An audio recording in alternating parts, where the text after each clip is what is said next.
Handa nang harapin ng Alas Pilipinas Girls ang pinakamalaking pagsubok sa kanilang murang karera habang tutungo sila sa Chile para sa FIVB Volleyball Girls Under-17 World Championship. Para sa detalye, narito report ni teammate JB Cunyo.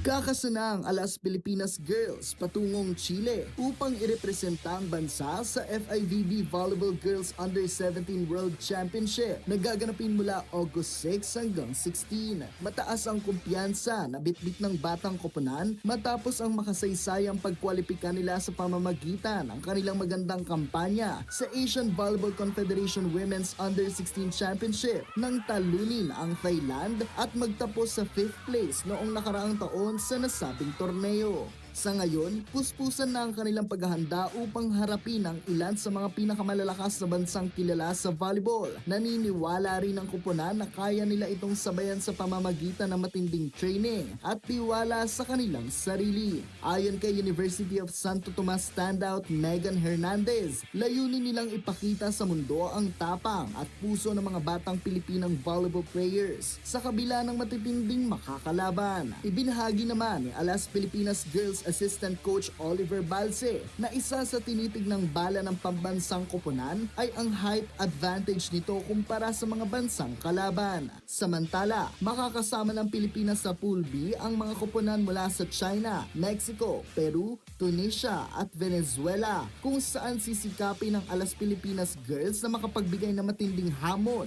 sa mga powerhouse na bansa sa torneo. JB Hunyo para sa Atletang Pilipino para sa bayan.